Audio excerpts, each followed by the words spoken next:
하나님 말씀입니다. 데살로니가전서 5장 16절에서 18절의 말씀입니다.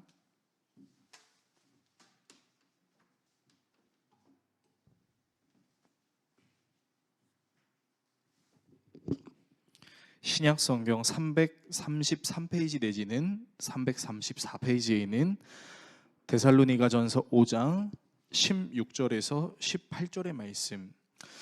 오늘은 말씀이 길지 않습니다. 그래서 우리가 이 말씀을 같이 한 목소리로 읽어봤으면 좋겠습니다. 같이 읽겠습니다. 항상 기뻐하라, 쉬지 말고 기도하라, 범사에 감사하라. 이것이 그리스도 예수 안에서 너희를 향하신 하나님의 뜻이니라. 아멘. 네, 오늘 여러분과 함께 명절을 맞이해서 감사할 수 있는 은혜라는 주제로 하나님의 말씀 나누도록 하겠습니다. 계속해서 우리가 예수님의 일생을 이제 시간 순서대로 다루는 그 말씀을 나누고 있는데, 오늘은 이제 명절이 껴있는 이유로 잠시 예수님 일대기를 멈추고 우리가 이제 명절을 맞이할 때 정말 많이 하는 말 중에 하나인 이 감사에 대해서 우리가 좀 고찰하는 시간을 좀 가져봤으면 좋겠습니다.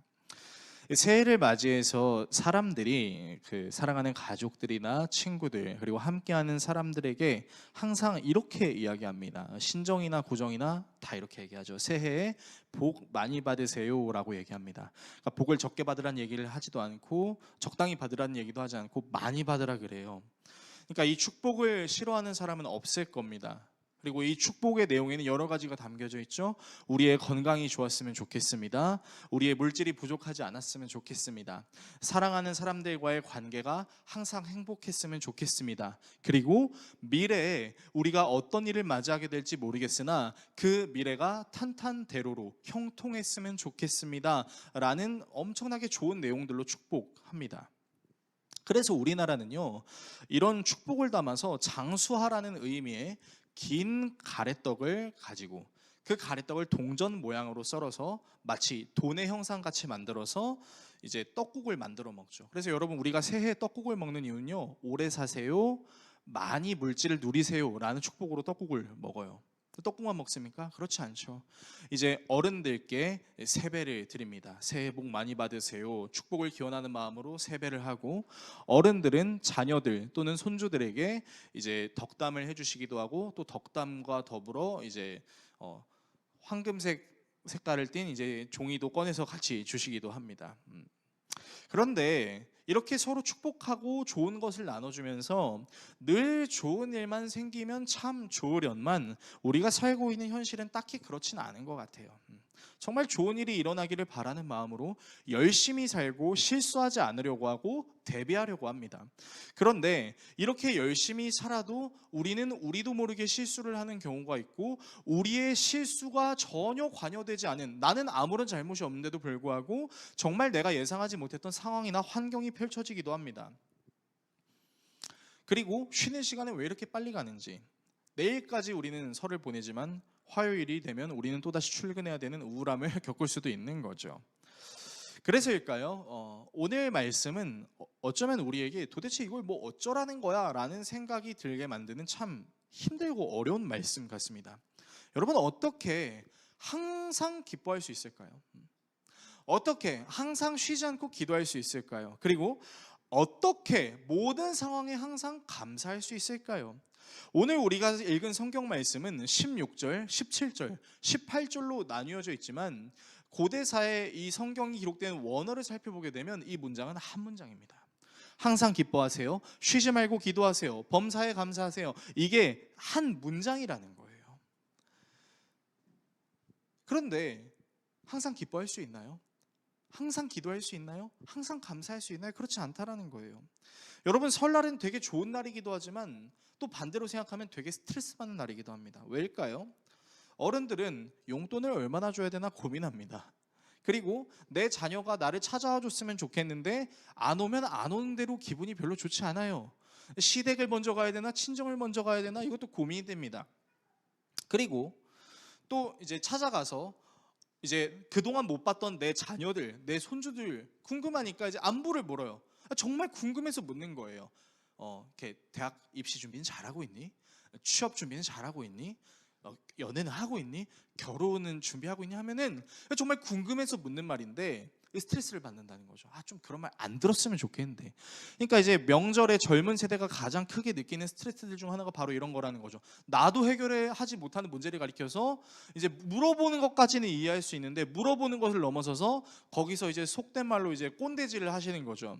야, 그렇게 해가지고 취업할 수 있겠어? 결혼할 수 있겠어? 하면 내 아빠 엄마한테도 듣기 싫어하는 그 소리를 할아버지 할머니 심지어 삼촌 뭐 이모 고모한테 듣게 되면 진짜 머리가 아파지는 거예요. 그래서 감사하는 말이 제일 많이 나오기도 하지만 정말 짜증나고 힘들다는 말이 제일 많이 나오는 날도 명절이고, 이 명절에 우리가 정말 축복하고 사랑한다라고 그리고 너의 삶이 잘 됐으면 좋겠다라고 얘기해도 그렇지 않은 현실을 맞이하는 우리들은 참 감사하는 것이 쉽지 않다라는 것을 생각할 수밖에 없게 됩니다. 그렇다면 오늘 우리가 함께 읽고 있는 이 말씀, 항상 기뻐하라, 쉬지 말고 기도하라, 범사에 감사하라는 이 말씀을 어떻게 우리의 삶에 적용하며 나아가야 될까요? 저는 이 본문에 담겨져 있는 감사의 진정한 의미와 그리고 이 감사를 어떻게 적용해야 될지에 대해서 여러분들과 나누고 기도하는 시간을 가지려고 합니다. 먼저 우리는 무엇 때문에 감사하는가를 좀 생각해 봤으면 좋겠습니다. 여기 앉아 계신 여러분들께 한번 질문이 아니라 한번 이렇게 제안을 한번 해드리고 싶은데, 자, 지금 이 자리에서 여러분들께 한 10초 정도의 시간을 드리겠습니다. 지금부터 여러분은 10초 동안 내가 감사할 수 있는 이유가 무엇인지에 대해서 한번 생각해 보십시오. 자, 10초를 세겠습니다. 10, 5, 4, 3, 2, 1. 자, 여러분들을 꼬집어서 질문하고 싶은 마음이 정말 넘쳐 흐르지만 그렇게 하지 않고 제가 한번 추측을 해보겠습니다. 여러분은 지금 내가 감사할 수 있는 이유에 대해서 무엇을 생각했을 거냐면요, 여러분이 가지고 있는 것들에 대해서 감사했을 것입니다. 내 사랑하는 자녀가 있음에 감사, 그 자녀가 건강하게 아무 탈 없이 잘 지내고 있음에 감사, 그래도 내가 삼시세끼 굶어 죽지 않고 먹을 수 있는 것에 감사, 오늘 내가 살아서 숨 쉴 수 있고 내가 누릴 수 있는 것들이 있음에 감사. 그러니까 여러분들이 흔히 그리스도인이든 비그리스도인들이든 우리가 감사라는 것을 생각할 때 떠오르는 게 뭐냐면 내가 가지고 있는 것에 대해서 만족하는 감사를 이야기하는 경우가 상당히 많다라는 거죠. 그래서 이 감사에 대해서 정말 너무 중요하다 보니까 교회가 아닌 다른 곳들도 감사를 훈련시키는 경우가 있습니다. 대기업들이 신입사원들을 뽑아서 그 신입사원들을 연수하는 그 연수의 과정 속에 뭐가 있냐면요, 커다란 종이를 하나 줍니다. 그리고 그 커다란 종이에다가 뭐를 쓰라고 하냐면 네가 감사할 수 있는, 당신이 감사할 수 있는 이유 100가지에 대해서 써보세요 라고 얘기해요. 자, 그러면 뭘 적는지 아세요? 이제 처음에는 사랑하는 가족, 내가 뭐 누리고 있는 것 막 감사하다가 나중에는 어떻게 해야 되냐면 이 연수원에 들어오게 하심에 감사, 이 연수원에서 먹은 밥이 맛있음에 감사, 이 연수가 빨리 끝나기를 바라는 감사, 뭐 이렇게 이제 계속해서 이제 소유에 대해서 나열한다라는 겁니다. 그리고 그 소유가 비단 물질이 아니라 내 정신, 포기하지 않을 수 있는 내 의지를 가질 수 있음에 감사, 오늘 벌어서 먹고 살 수 있는 부분에 감사, 이렇게 내가 가지고 있는 것들에 대한 감사를 계속해서 얘기한다라는 거예요. 그런데 이러한 감사의 형태가 지니고 있는 맹점이 하나 있습니다. 그것이 무엇이냐면 이런 감사의 특징은 내가 가지고 있는 것을 잃어버리면 가치 상실돼요. 내가 건강한 나의 육신을 갖고 있었는데 이 건강이 사라지게 되면 그것에 대한 감사함이 순식간에 사라집니다. 내 직장, 내 대학교, 그리고 내 취업의 문제, 사랑하는 사람과의 관계의 문제에서 상실을 겪게 되면 그 상실 때문에 갖고 있던 감사까지 동일하게 상실이 된다는 거예요. 이거를 크리스찬의 신앙의 문제에 적용하게 되면요, 여러분 어떤 문제가 생기냐면요, 우리는 하나님을 사랑하는 마음을 하나님께서 내게 주신 것이 크면 그만큼 더 사랑할 수 있지만 하나님께서 내게 적게 주셨다라고 생각하면 그만큼 하나님을 사랑하지 못하게 된다라는 오류에 빠지게 만드는 겁니다. 그러니까 하나님의 사랑을 가늠하게 되는 거예요. 나에게 물질을 많이 주고 건강하게 해주고 좋은 환경과 상황, 미래에 대한 보장을 주신 하나님께는 감사할 수 있지만 미래에 대해서 전혀 보장할 수 없고 내 건강이 휘청거리고 내 주변의 사람들과 좋지 못한 관계를 유지하고 있으면 하나님 어째서 나에게 이런 상황과 환경을 허락하셨습니까? 라는 불만과 불평이 일어날 수 있다라는 것이죠. 그런데 오늘 우리가 읽은 성경 말씀은 어떤 조건에 대한 하나님의 감사를 표현하고 있지 않습니다. 우리가 읽었던 본문을 보면 항상 기뻐하라, 쉬지 말고 기도하라, 범사에 감사하라 라고 나와 있어요. 여기서 항상 그리고 범사라고 나와 있는 이 단어의 의미는요, 내가 가지고 있는 것의 수치를 이야기하고 있는 것이 아닙니다. 어떠한 상황이나 어떠한 환경 속에서도 감사하라는 거죠. 여러분, 이거를요 좀 더 극단적으로 적용하면 이런 겁니다. 한 번도 내가 겪어보지 못했던, 그리고 한 번도 겪어보지 못했던 상황이 나를 너무 힘들게 만들 수 있는 그 상황마저도 나는 감사할 수 있어야 된다라고 사도 바울이 데살로니가 교회 성도들한테 고백하고 있는 거예요. 그러니까 우리가 어려운 상황에서 감사할 수 없는 이유, 그것이 무엇인지를 한번 생각해 보면요, 여러분, 우리는 내가 감사하게 생각하는 그것이 없어지게 되면 더 이상 나는 감사할 수가 없어. 이 말은 다시 돌려서 얘기하면 지금 내가 감사할 수 있는 이것을 잃어버리면 내 삶의 이유도 없어지는 거랑 똑같아 라고 적용할 수 있는 거예요. 그러니까 우리가 하나님께 감사할 때 그래도 하나님 이건 있게 해주셔서 감사합니다, 내가 힘들고 어렵지만 그럼에도 불구하고 이게 있게 해주셔서 감사합니다라고 말하는 이유가 뭐예요? 그게 나를 살게 하기 때문이라는 거죠. 하나님, 제가 너무 힘들고 어렵지만 취업 전선에 뛰어들 수 있는 이 건강 주심에 감사합니다. 내가 취업을 위해서, 그리고 내가 사업을 운영하면서 그 소목값만큼의 이익이 나오지 않더라도 그럼에도 불구하고 포기하지 않고 내가 이 일을 할 수 있게 해주심에 감사합니다 라고 생각하고 있을 때, 그 능력을, 일할 수 있는 능력을 하나님께서 만약에 가져간다고 생각했을 때 우리는 절망한다면 그것은 사실은 하나님을 예배하는 것이 아니라 하나님을 통해 얻게 된 그 능력 자체가 나를 감사하게 만든다라는 것이죠. 바로 이것을 사도 바울은 너희들이 감사할 수 없는 상황에도 감사해야 한다라고 이야기하고 있는 것입니다. 그래서 여러분, 교회에서 우리에게 늘 말하고 있는 만사형통이라는 문제에 대해서 우리가 절대 오해하면 안 되는 게 있는데, 그게 뭐냐면요, 제가 명확하게 말씀드리겠습니다. 예수 믿는다고, 하나님 믿는다고 우리 잘 되지 않을 수 있습니다. 예수 믿는다고, 하나님 믿는다고 말하면서 사람들에게 선이 아니라 악을 행할 수도 있다라는 것이죠. 여러분, 교회에서 말하는 만사형통은요, 모든 게 다 잘 돼, 너희들의 건강, 물질, 사람과의 관계, 심지어는 보이지 않는 그 미래도 다 하나님께서 알아서 책임져 주실 거니까 아무것도 안 해도 돼 라고 말하는 것이 아니라는 거예요. 사실 이 감사가 참 어려운 감사인데, 제가 존경하는 그 목사님 중에 이제 노진준 목사님이라는 분이 계십니다. 근데 이 목사님이 이제 8살에 소아마비 장애를 겪게 돼요. 그래서 이 목사님이 지금도 이제 다리를 한쪽을 저시면서 이렇게 지팡이를 짚으시면서 이제 걸어 다니시는데, 이 목사님이 이제 자기의 과거를 얘기할 때 진짜 하나님이 나의 병을 낫게 해주셨으면 좋겠다라고 생각했었던 적이 엄청나게 많았대요. 그래서 원래는 신앙이 없으셨는데 이분이 자기의 저는 그 다리를 고침받고 싶어서 신앙을 갖게 되었고 열심히 기도했어요. 그리고 그 장애를 갖고 있는 노진준 목사님을 위해서 친구들이, 선생님들이 정말 눈물을 흘리면서 이 목사님을 위해서 기도를 해준 거죠. 그러던 어느 날, 요즘에는 이제 좀 그 수가 많이 줄었는데 그 한 30-40년 전만 해도 우리나라에 뭐가 많았냐면 이제 신유 집회, 치유 집회라는 것이 많이 있었습니다. 그래서 병든 자들, 힘들고 어려운 일들을 겪는 사람들이 다 모여서 그 사람들을 위해서 열심히 막 기도하고, 기도하는 중에 정말로 그 사람들의 병이 낫는 막 기적이 일어나는 그런 신유, 치유의 집회 같은 것들이 있었어요. 그래서 이 목사님이 이제 어린 시절에 이제 교회를 거닐다가 이제 한 포스터를 본 거예요. 신유, 치유의 집회가 있다. 그래서 자기의 저는 다리를 너무 낫고 싶으니까 이제 간 거예요.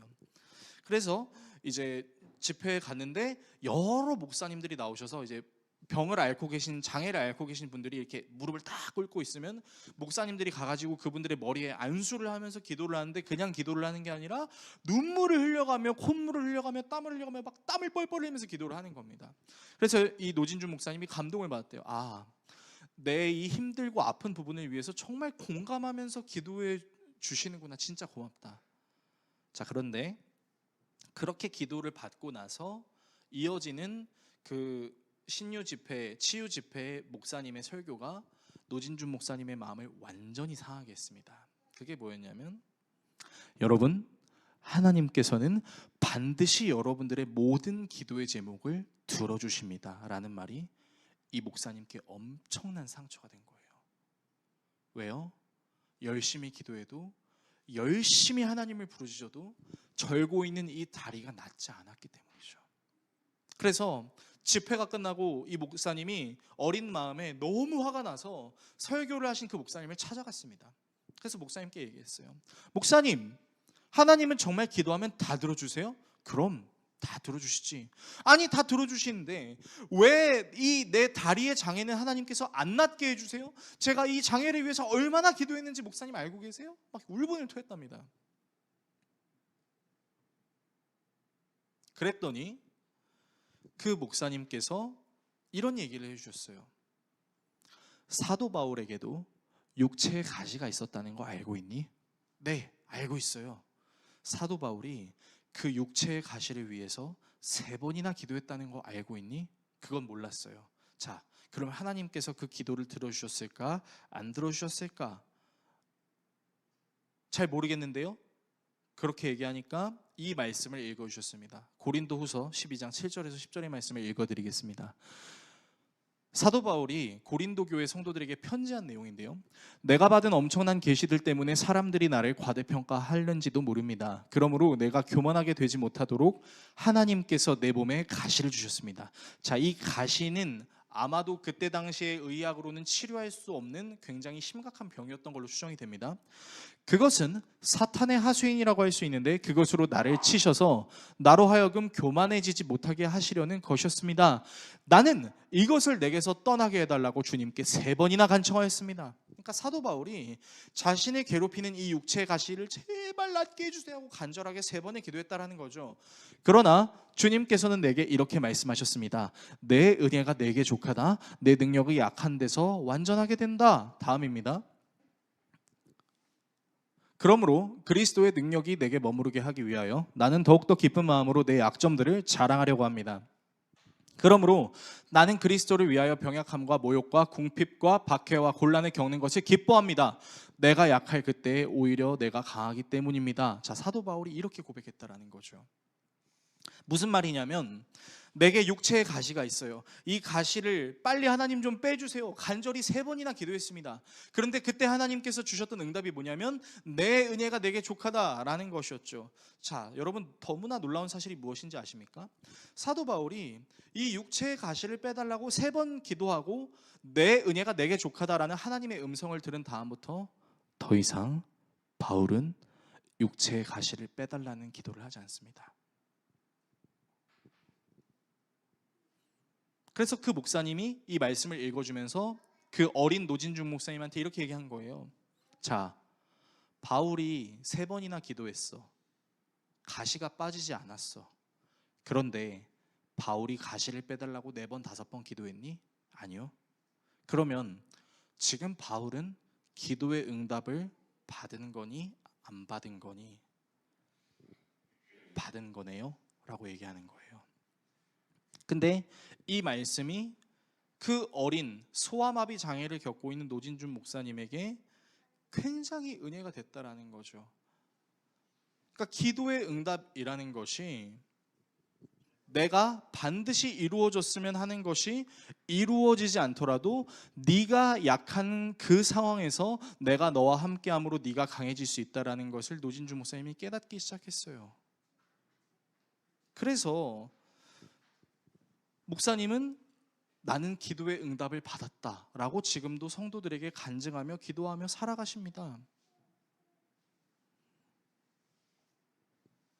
저는 이것이 어떻게 느껴졌냐면요, 전혀 감사할 수 없는 상황에서 그럼에도 불구하고 제가 감사합니다 라고 고백하는 그때에 하나님께서 이 목사님을 이후에 위대한 한국의 설교자로 사용하여 주셨던 것처럼 우리가 전혀 감사할 수 없는 상황에서 이 상황마저도 주님께 감사합니다라는 믿음의 고백으로 나갈 때 하나님께서 그런 우리를 버리지 않고 하나님의 역사심으로 함께 하신다.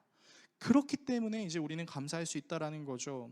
여러분, 우리는요 항상 기도할 때 이렇게 기도하는 경우가 있어요. 하나님, 제가 지금은 너무 힘든데 이 너무 힘든 이 상황을 벗어나게 해주실 하나님께 감사합니다라고 기도하는 경우가 많습니다. 저는 그 기도에 대해서 함부로 폄하하고 싶은 생각은 없습니다. 하지만 우리는 이렇게 기도해 본 적은 없었어요. 어떻게 해요? 하나님, 이렇게 힘들고 어려운 상황을 겪게 해주셔서 감사합니다라고 기도해 본 적은 없었다라는 겁니다.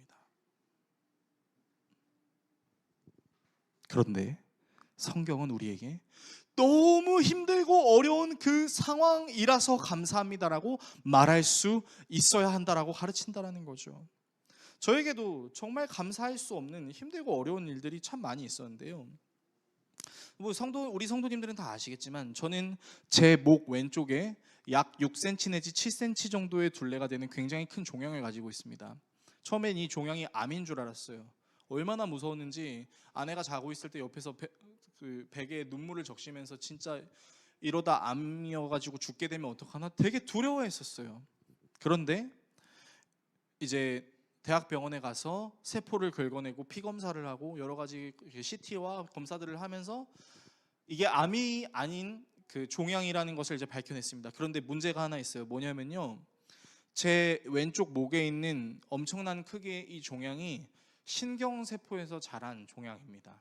왼팔 신경세포에서 자란 종양이에요. 그래서 저는 이 종양을 누르면 어떤 현상이 일어나냐면 제 왼팔이 다 저립니다.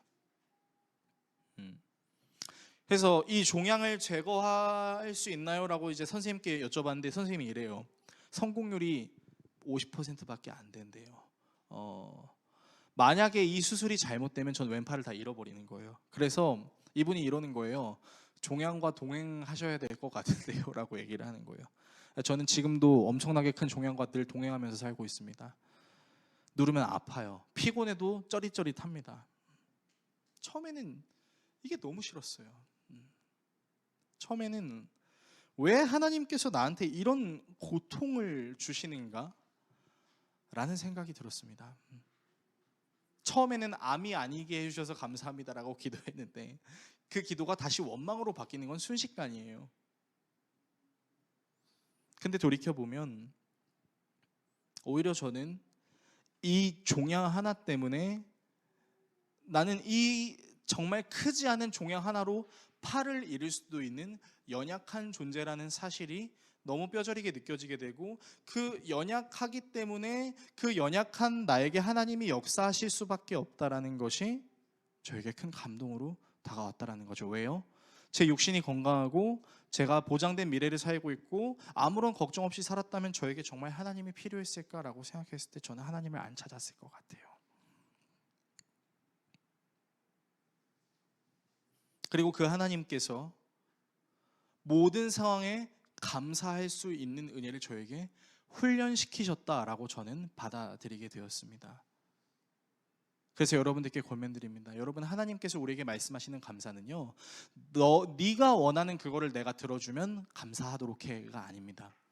하나님이 우리에게 원하시는 감사는 내가 전혀 이해할 수 없는 고통과 환경 그 자체로도 하나님께 감사합니다라고 말할 수 있는 신앙이라는 것입니다. 자, 그렇다면 이렇게 하나님께서 우리에게 말씀하신다면 사실 우리는 되게 좌절하고 절망할 겁니다. 하나님 뭐예요? 고통을 주셨는데 그 고통에 대해서 감사하라고요? 나에게 이 악한 세상을 허용하셨는데 이 악한 것에 대해서 감사하라는 게 말이 돼요? 이것만 생각하면 우리는 감사하는 것이 참 힘들 겁니다. 그런데 오늘 우리가 읽은 말씀의 18절의 말씀에는 항상 기뻐하고 쉬지 말고 기도하고 범사에 감사하는 것이 그리스도 안에서, 즉 예수 그리스도를 믿는 사람들에게서 하나님께서 주시는 하나님의 뜻이라고 이야기하고 있어요. 자, 이 18절에 나와 있는 하나님의 뜻이라는 단어의 원어는 무슨 뜻으로도 해석할 수 있냐면 하나님의 의지라는 뜻으로도 해석할 수 있습니다. 그러니까 항상 기뻐하고 쉬지 말고 기도하고 범사에 감사하는 건요, 우리가 그렇게 해야 된다라는 수단으로만 가는 것이 아니라 우리를 그렇게 만들어 가시는 하나님의 의지가 우리의 삶 속에 날마다 존재한다라는 것을 사도 바울이 이야기하고 있는 겁니다. 여러분, 우리가 하나님의 의지를 적용하는 부분을 좀 생각해 볼 필요가 있는데, 우리가 하나님의 의지를 적용하는 부분에서 발생할 수 있는 문제가 무엇이냐면, 하나님은 내가 원하는 대로 역사하실 것이야 라고 생각하는 거예요. 그래서 우리가 착각하는 게 뭐죠? 기도할 때도 그게 정말 하나님께서 원하시는 기도인지 아닌지를 별로 궁금해하지 않아요. 어떻게 기도하냐면 내 필요, 내가 원하는 거, 내가 바라는 걸 하나님께 기도하죠. 하나님, 이렇게 됐으면 좋겠어요. 저렇게 됐으면 좋겠어요. 이렇게 저한테 해주셨으면 좋겠어요 라고 기도하지만, 그 기도에 넘어해 근데 그럼에도 불구하고 하나님께서 내게 원하시는 것이 이것이라면 그것으로 제 생각을 바꿀 수 있게 해주세요 라고 기도하는 것이 생각보다는 많지 않다라는 거죠. 그래서 우리가 착각해요. 무슨 착각이요? 나는 열심히 기도했어, 하나님 이렇게 되게 해주세요 라고 기도했는데 안 되니까 하나님 내 기도 안 들어주시네 라고 생각하는 거죠. 그런데 하나님은 다른 방편으로 이미 응답하셨다라는 것을 생각하지 못하는 거예요. 근데 우리가 이런 잘못된 신앙의 틀을 갖고 있으면요, 우리는 앞으로도 하나님께서 우리에게 어떻게 역사하시는지를 전혀 기대할 수 없습니다. 그래서 우리에게 필요한 그 신앙의 태도가 무엇이냐면, 나에게 어려운 상황마저도 허락해 주신 그 하나님께 감사합니다. 그리고 모든 것을 합력하여 선을 이루어 가시는 그 하나님을 찬양합니다. 그 선을 이루어 가시는 방식들이 내가 전혀 이해할 수 없고 내가 전혀 받아들일 수 없는 방식이 분명히 있다 할지라도, 그래도 나는 나를 포기하지 않으시는 하나님의 의지를 신뢰합니다 라는 신앙이 우리에게 필요하다라는 겁니다. 그래서 여러분, 우리가 기억해야 되는 게 있어요. 뭐냐면요, 하나님께서는 우리가 예상하는 바로도 역사하시는 경우가 있는데, 우리가 전혀 예상하지 못하는 방향으로 역사하실 때도 존재합니다. 제가 아내랑 이제 신혼여행을 어디로 갔냐면 이제 몰디브로 갔습니다. 이제 정말 그 죽기 전에 꼭 가봐야 될 그 곳에 이제 탑 100에 이제 속해 있더라고요, 몰디브가. 그래서 이제 아내랑 휴양을 취하고 싶어서 이제 몰디브로 갔는데, 이제 몰디브에서 이제 수상 가옥에서 이제 스노클링, 바로 앞 바다에서 스노클링을 하면서 이제 아내랑 놀고 있는데, 아내가 너무 재밌게 논 나머지 제 안경을 툭 쳐버린 거예요. 그리고 제 안경이 그 몰디브 바닷속으로 빠졌습니다. 근데 저는 그때 예비 안경을 안 가지고 갔었어요. 그리고 제 시력이 0.1입니다. 진짜 나빠요. 잘 안 보여요. 여기서 안경 벗으면 여러분들 얼굴이 안 보입니다. 그런데 신혼여행이고 즐길 게 많고 먹을 게 많은데 제 아내가 제 시력을 다 앗아가 버린 거예요. 진짜 순식간에 짜증이 확 몰려오는 거예요. 아내가 괜찮아 미안해 이러는데 신혼여행이라 화낼 수도 없고, 그렇다고 그게 2일 차였는데, 그러니까 4일 차를 놀아야 되는데 절반도 안 된 시기에 제 시력을 이제 아내가 없애버린 거죠. 그리고 생각해보세요. 바다에 그 안경이 빠졌으면 저 멀리 흘러갔을 거라고 다 생각하지 않겠습니까? 그래서 너무 기분이 안 좋은데 이제 아내한테 화를 낼 수는 없으니까 괜찮아 하고 거의 반나절을 이제 눈뜬 장님으로 지냈어요. 그러다가 도저히 안 되겠다 싶어서 이제 그 몰디브의 리조트에 있는 직원분께 전화를 했습니다. 저기요, 제가 놀다가 안경이 빠졌는데 이거 어떻게 될지 모르겠습니다. 혹시 뭐 몰디브 안에서 안경을 맞출 수 있나요? 뭐 이런 식으로 질문했는데, 진짜 생각지도 못한 얘기를 하셨어요. 무슨 얘기를 하셨냐면, 안경을 바다에 빠뜨리셨어요? 그 안경 빠뜨린 그 장소 밑에 그대로 있을 거예요 라고 얘기하는 거예요. 그래서 네? 그게 무슨 말이에요? 그래서 제가 좀 믿기지가 않아가지고, 그 말이 되는 소리를 하니까 아니에요. 진짜 그 자리에 있어요. 날이 밝는 대로 그 안경을 잃어버린 그 자리 밑에 잠수해서 땅을 막 이렇게 만져보라는 거예요. 그래서 그 다음날 해가 밝아서 땅 밑에서 안경이 있나 만져봤는데 진짜 놀랍게 안경이 있는 거예요. 수심이 낮은 곳이 아니었거든요. 그래서 저는 반나절 만에 광명을 얻었습니다. 그런데 되게 웃긴 게 뭐냐면 그 안경을 아내가 툭 쳐서 잃어버렸을 때 제가 좀 기도를 했거든요. 마음속으로 하나님, 그래도 신혼여행인데 저의 이 아름다운 신혼여행에 나머지 반의 그 시간들을 최악으로 하나님 보내실 생각이신 거예요. 이럴 수 없어요. 도와주세요. 이렇게 기도했는데, 그럼 보통 우리가 생각하는 방법은 뭐냐면요, 갑자기 그 몰디브에서 예비 안경이 있었습니다. 몰디브 안에 시력을 맞출 수 있는 그 안경점이 있습니다. 뭐 이런 걸 우리가 예상을 하잖아요. 근데 너무 놀랍게도 빠진 그 자리에 그대로 있으니까 찾아보라는 가이드의 말에 찾으니까 정말 있는 거예요. 그 안경이 이 안경입니다. 저 이 안경 지금 7년 넘게 쓰고 있거든요. 근데 제가 그때 깨달은 게 있었어요. 무엇을 깨달았냐면, 여러분, 하나님의 일하심이라는 건요, 때로는 내가 정말 상상하지도 못했던 방법으로 나를 인도하시는 경우가 있다라는 거죠. 여러분, 여러분의 인생은 어떻습니까? 여러분들의 삶 가운데에서는 다 여러분들이 생각하는 대로, 여러분들이 예상했던 대로 모든 것이 일어났었나요? 우리는 절대 그렇게 말할 수 없을 겁니다. 하나님을 믿든 하나님을 믿지 않든 우리의 삶의 모든 상황들을 살펴보면 어떻게 이런 일이 일어났지? 그리고 어떻게 이 일이 해결이 됐지? 라고 말할 수 있는 일들이 정말 많이 있다라는 것이죠. 여러분, 저는 그것에 대해서 여러분께 이렇게 말씀드리고 싶습니다. 우리가 감사할 수 없는 상황 자체도 감사하고, 이 모든 상황과 환경, 내가 살아가는 이 땅에서의 모든 삶이 하나님의 계획 안에 있다면, 그 감사할 수 없는 상황에서도 감사하는 우리를 진짜 감사할 수밖에 없는 상황과 환경으로 인도하시는 그 하나님의 의지가 있다라는 것, 나를 항상 기뻐하게 하고 쉬지 않고 기도하게 하고 범사에 감사할 수 있게 만들어주시는 하나님의 의지를 우리가 갈망하게 된다면, 우리는 더 이상 하나님의 은혜를 조율질하지 않습니다. 하나님, 저 사람에겐 저렇게 크게 역사하시고 저한테는 이렇게 역사하시는 게 말이 돼요? 이렇게 하지 않습니다. 너무 큰 은혜를 받았다고 해서 함부로 하나님의 은혜라고 가늠하지 않고, 너무 내 삶이 빈곤하고 답이 없다고 생각해서 하나님의 역사하심을 의심하지 않게 됩니다. 그래서 믿는 우리들에게 필요한 태도가 뭔지 아세요? 여러분, 충분히 기도하셨습니까? 여러분, 충분히 고민하셨나요?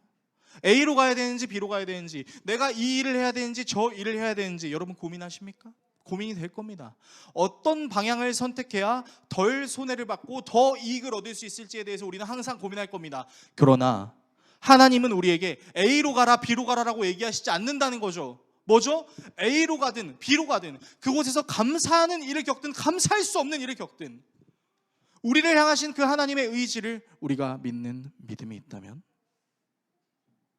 우리는 충분히 기도하고 결정해서 그 길을 걸어 나갈 때, 그 길이 너무 광대하다고 해서 하나님의 은혜라고 함부로 말하지 않고, 그 길이 너무 수치스럽고 볼 것이 없다고 해서 하나님이 나에게 저주를 내렸다고 말하지 않는다라는 겁니다. 모든 상황에서 하나님의 계획을 신뢰하고 그 하나님과 함께 기쁨도 슬픔도 어려움도 분노도 다 같이 하는 겁니다.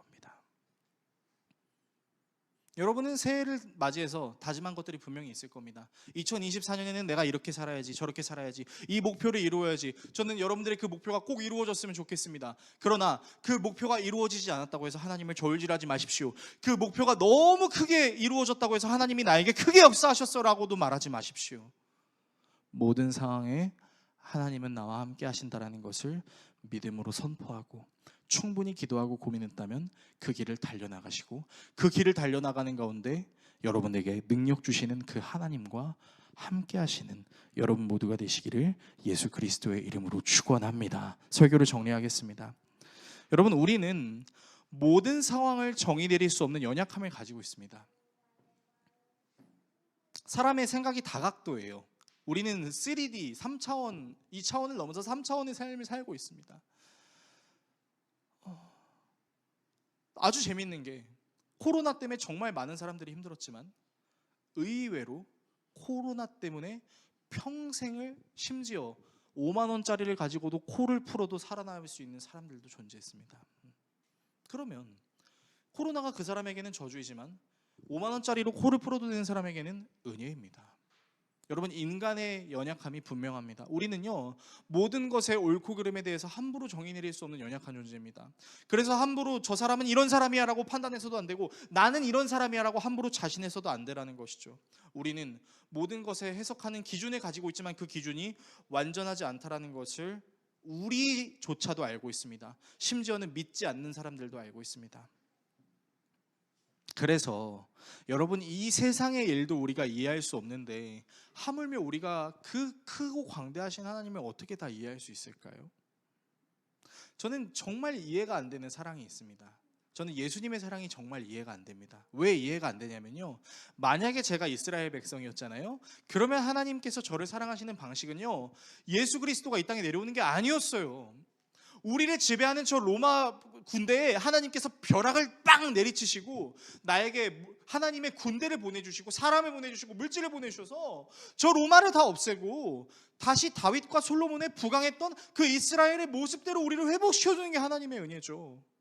우리는 그렇게 생각해요. 그런데 하나님은 너무나 이해할 수 없는 방식으로 우리를 위로하셨어요. 어떻게 위로하셨죠?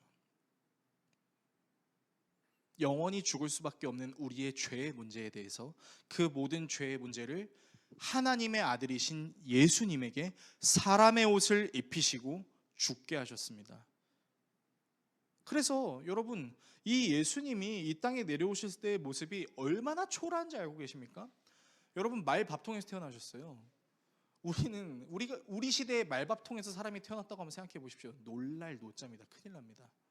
하물며 그때는 어땠을까요? 말밥통에 태어나셨습니다.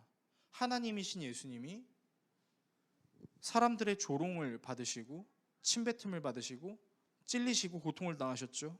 뿐만 아닙니다. 예수님께서 이스라엘을 구원하시기 위해 왕으로 오셨다고 했을 때 많은 이스라엘 사람들은 휘황찬란한 백마에 멋진 외투를 두르고 이 땅에 올 거라고 생각했습니다. 하지만 예수님은 사람들의 겉옷을 벗어서 땅에 떨어뜨려 놓은 그 옷을 밟고 가셨고, 훌륭한 백마가 아니라 그냥 어린 나귀를 타고 이 땅에 오셨죠. 그러니까요, 이해가 안 돼요. 그런데 그 이해가 안 되는 예수님의 사랑은 우리를 위해서 죽으시는 사랑으로 적용됐고, 우리를 위해서 죽고 부활하신 그 예수 그리스도를 통해 우리가 확신할 수 있는 건, 분명한 사실은 예수의 사랑은 그 누구도 끊을 수 있는 것이 아니라는 사실을 우리는 깨달을 수 있게 됐습니다. 그래서 사도 바울은 로마서 8장에 이렇게 이야기하고 있습니다. 8장 32절을 읽어드리겠습니다. 자기 아들을 아끼지 않으시고 우리 모두를 위하여 내주신 분이 어찌 그 아들과 함께 모든 것을 우리에게 선물로 거저 주지 않으시겠습니까? 35절과 39절도 읽어드리겠습니다. 누가 우리를 그리스도의 사랑에서 끊을 수 있겠습니까? 환난입니까? 공고입니까? 박해입니까? 굶주림입니까? 헐벗음입니까? 위협입니까? 또는 칼입니까? 성경에 기록한 바 우리는 종일 주님을 위하여 죽임을 당합니다. 우리는 도살당할 양과 같이 여김을 받았습니다 한 것과 같습니다. 그러나 우리는 이 모든 일에서 우리를 사랑하여 주신 그분을 힘입어서 이기고도 남습니다. 나는 확신합니다. 죽음도 삶도 천사들도 권세자들도 현재 일도 장래 일도 능력도 높음도 기쁨도 그 밖에 어떤 피조물들도 우리를 우리 주 예수 그리스도 안에 있는 하나님의 사랑에서 끊을 수 없습니다. 저는 이 말이 너무 큰 위로가 됐어요. 우리도 여전히 이해할 수 없는 상황과 환경을 과거에도 맞이했고 지금도 맞이할 수 있고 앞으로도 맞이할 수 있습니다. 그러나 우리가 하나님의 무한하신 섭리를 다 이해할 수는 없지만 분명한 사실은 하나님 또한 이해할 수 없는 방법으로 우리에게 예수 그리스도를 보내주셨고, 그 예수 그리스도를 통해 이해할 수 없어도 나는 너희들을 사랑하는 것이 분명하다라는 것을 말씀하셨습니다. 그렇다면 우리에게 필요하다는 것은, 주님, 납득이 돼야만 믿을래요. 주님, 나를 이해시켜 보십시오. 그러면 제가 조금 믿어드리겠습니다 라는 차원의 신앙을 넘어서서, 주님, 때로는 이해가 되지 않는 상황 자체도 감사할 수 있는 내가 되게 하시고, 그 감사하는 와중에 하나님께서 나를 절대 포기하지 않으시고 모든 것을 합력하여 선을 이루신다는 믿음으로 제가 주님을 신뢰해 보겠습니다 라고 말하는 것을 주님께서 우리에게 원하고 계신다라는 거죠.